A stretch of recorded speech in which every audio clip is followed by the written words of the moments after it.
Good day, I'm Dr. Richard Norris, and welcome to Leading Men Only. This is Tuesday's Power Play. I wanted to focus on a subject which has certainly been rearing its head in my life and in my leadership at work, rest, and play, and that's change and the need for it.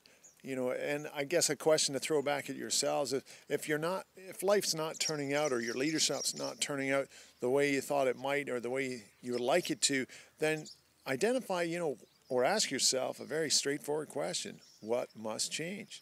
Here I live in Scotland, and the weather this morning was absolutely terrible. It was absolutely sheeting down with rain, and most people would agree here in Scotland that if you don't like the weather, just wait a few minutes because it will change. And change is a natural part of life. We see that in the seasons around us. And, I know from my own experience that, with change being all around us, that we're aligned to nature as well, so we must be predisposed to change too. Our bodies are changing all the time, and over the course of 12 months, every single cell in our body has changed. So physically, 12 months from now, you'll be a completely different person. Now, that's an interesting thought in and of itself, but you meet people all the time, and there's lots of people out there who just resist change. And you wonder why companies go out of business, and we've seen that with the advent of technology and, big companies, people like Kodak and things like that, just going out of business because they're not keeping pace with the change. They're not adapting. Charles Darwin said, and it was sort of counter in part to what my dad said. My dad used to teach me, he said, Richard, nature's about survival of the fittest, but Darwin would say that in nature, the survival of the fittest is based on the ability to adapt. And so for yourself to be improving as a leader, be that at work, rest, or play, then a question you need to be asking is how must I change? How must I adapt? I've met business owners when I first started coaching who had actually said, you can't teach me anything because I've been doing this job for 25 years. And I said, well, there's the problem. You've been doing a job. You don't own a business. It owns you. And based on what you've just shared with me, you haven't made any changes. You've kept doing the same thing, using the same old advertising that doesn't work, or you've been using the same leadership style, and you wonder why you've got high staff turnover. And yet that counters to another client that I had who really, his business was on its last legs, and he knew he had to make some changes, didn't know how. So the change he made was he brought me in as a coach to help him.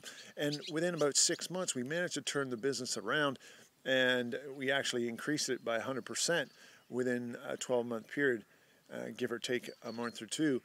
And one of the things that we learned along the way, or he learned along the way, and that I've learned and I'm learning here because I'm doing the same thing with Leading Men Only, which is still very embryonic, and I'm testing and measuring. When you look to make a change, you can't just make the change and say, okay, yeah, that feels better because you've made a change, but you've got to see if it works. And the way you do that is you just test and measure.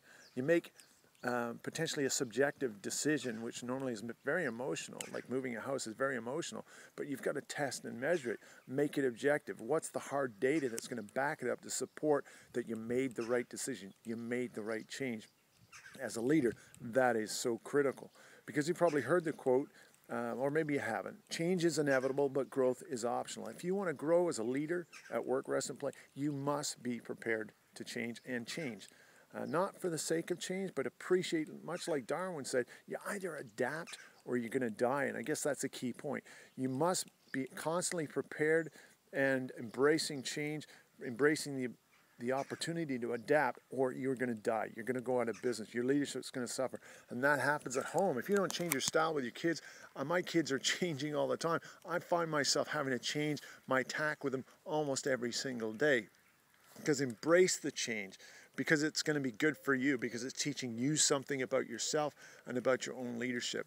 So your power play for today is to go out there, identify in your life, in your leadership, what needs to change, and then come up with maybe one, maximum 3 actions you're going to take, because you never know, one might work and one might not. But so you test and measure each one. So identify the actions, act on those actions, test and measure them, and then based on which one works back, that's the change you start to integrate, adapt into your own leadership. So I hope that's helpful. Until next time, have a great day, and please drop by leadingmenonly.com or hit my Facebook page at Richard Norris Biz, and I'll be happy to connect with you there. And if anybody signs up on my website for my newsletter, I'll send you a free report, 3 costly mistakes most men make in leadership and how to fix them fast. But other than that, have a great day, take care, and be awesome. Thank you.